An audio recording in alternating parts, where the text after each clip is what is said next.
Hi everyone, welcome to this webinar tonight. The webinar is about love across cultures, and we want to find out the challenges in intercultural relationships, and we find out the strengths of this relationship and the dynamics, and also find some practical strategies for couple to navigate the complexity of intercultural love.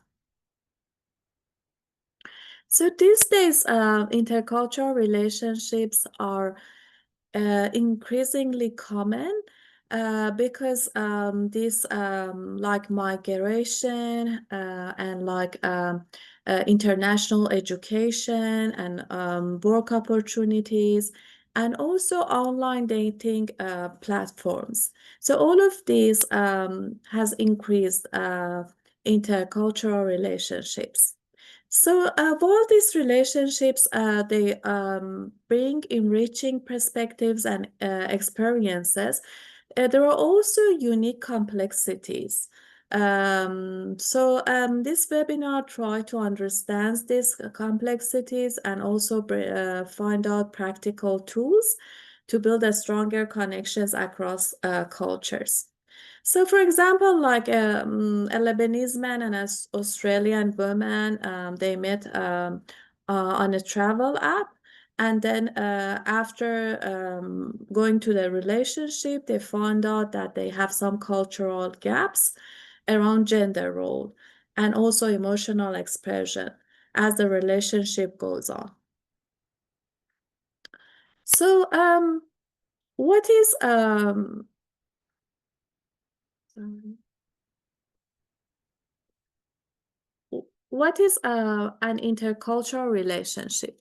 So intercultural relationship is a romantic relationship between two people from different cultures or ethnic or national backgrounds. So it can be like differences in several areas. For example, in love and marriage, different cultures have varying beliefs about the purpose and expression of romantic love, marriage, expectations, and family structures. They also have like differences in emotional expression. For example, some cultures, the degree of emotions they express in relationship can vary. And also the power dynamic. For example, the gender roles. Um, Gender roles, they are mostly like influenced by cultural background. And different cultures also have different conflict resolution styles. So as we see, like in different areas, differences and problems can happen. The main difference usually we see is between individualism culture and collectivistic cultures. So individualistic cultures, like countries like USA, Australia, and Germany, they all emphasize like personal growth, autonomy, and self-expressions in relationship. And romantic love is often idealized as a personal choice and say love is a choice. So partners typically like they expect interdependence and prioritize the couple needs over extended family. But in collectivistic cultures, like countries like China, Iran, Mexico, all emphasize on group harmony and family reputation and interdependence. So love is often tied to duty and responsibility. So marriage is a union of families. So decisions frequently involve consideration of extended family needs and community expectations.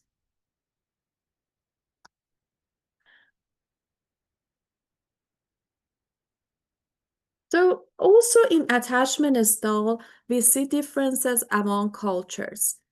For example, research shows that cultural backgrounds they affect on how people express their attachment bonds in relationship. For example, Western cultures often promote secure, autonomous attachment style that value independence alongside emotional connection. While collectivistic cultures, they usually show like more anxious, preoccupied patterns because it's more, they emphasize on interdependence and family connections. Now, if we want to have a look at an example, it is like a Japanese woman feels hurt when the Canadian's partner has like a need for a space during conflict. She can interpret that as a rejection, while he sees that as a healthy self-regulation.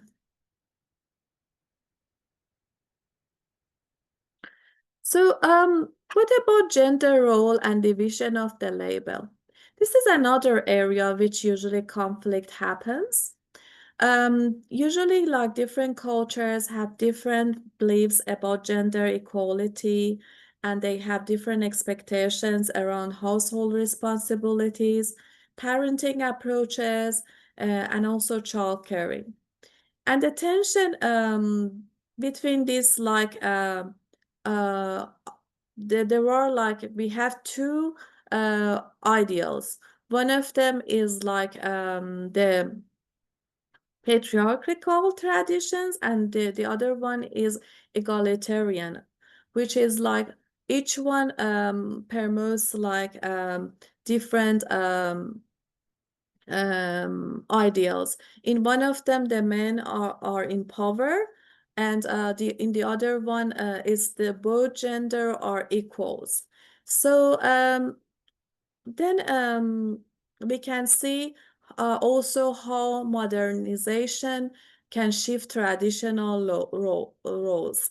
So, but this varies from culture to culture and from also a family to family. For example, an Indian man, which is raised with traditional gender roles, finds his Dutch wife's expectation for equal parenting confronting. So that can create tension in their relationships.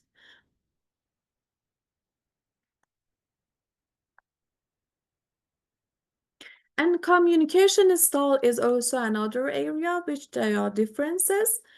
We have low context communication, which are common usually in cultures like US and Germany, which the communication is direct and explicit, and it's emphasized on verbal clarity and says exactly what they mean.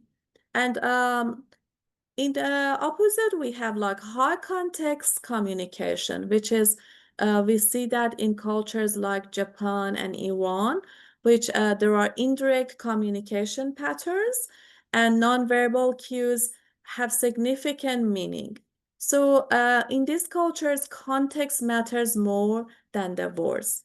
So if we want to have a look at an example, is a Thai woman who thinks her silence shows respect during arguments, but her British partner sees this as an avoidance and stonewalling. So conflict styles and emotional regulation. So there are also differences in conflict. So a collectivistic culture often prioritize harmony and face saving during the conflict, which can lead to conflict avoidance and indirect resolution strategies. And usually emotional restraint is frequently valued. While in individualistic culture, they usually encourage direct confrontation and open emotional expression, and they see that as a honest communication rather than disrespect. So there is a theory called face negotiation theory, which the concept is saving face in conflict, which it can vary across cultures. So, for example, a Brazilian woman expects passionate confrontation during disagreements, but her Korean partner prefers calmness and restraint, which can lead to accuse him not caring about relationship. So family involvement dynamics. That's also one area that can challenges can happen. Usually in collectivistic cultures, partner prioritize family opinions and may expect significant family involvement in relationship decisions. But in individualistic, the boundaries are important. So usually they expect clear boundaries between relationship and extended family influence. So family obligation is important usually in collectivistic culture, and it can which continues into adulthood and also impact romantic relationship. So for example, a Chinese man feels that he is got stuck between loyalty to his parents' wishes for his wedding and also his American fiancée, which has a desire to set her own wedding traditions. So religion and rituals. This is the other area that can conflict happens. So for example, there are religious events and celebrations that each partner want to go, and these might be different from each other. And also child practices and spiritual education might be different. And also like the belief people have around spirituality and faith, that is also can varies. But there are some effective strategies that people can take. For example, if they approach these differences with curiosity rather than judgment, that can help. And also if they engage in dialogue instead of like coercion, that can help as well. And also if they seek shared spiritual practices when possible. And they can create some like celebration that honor both traditions. So for example, a Muslim and a Jewish woman, they can like compromise by teaching their children both tradition and letting them choose their own spiritual path later in life. So there are several ways that people usually deal with this identity and belonging about their cultural heritage. One way is integration, maintaining cultural heritage while adapting to partners' culture. So while they maintain their own cultural heritage, they also adapt to partners' culture, which is looks like it's a good strategy. The other things is assimilation, which adapts to partners' culture while abandoning own heritage, which doesn't look right because they just adopt to partners' culture and forget about their own cultures. The other one would be separation. They maintain own culture while reject their partner's culture, which is also not good. And then marginalization, which they disconnect from both cultures. So it looks like the first one looks more healthier, like integration, maintaining cultural heritage while adopting to partner's culture. So many partners struggle to maintain their cultural heritage while adapting to their partner's norm. The research shows that. So, for example, a Mexican man feels pressure to act Aussie with his girlfriends, but worries he'll lose his cultural identity in the process. So, what are the strengths of intercultural relationships? So, there were some strengths with this kind of relationships. First thing is expanded worldview. So that this can expand the couple's worldview. They can get rich perspectives and greater emotional flexibility through exposure to different cultural frameworks.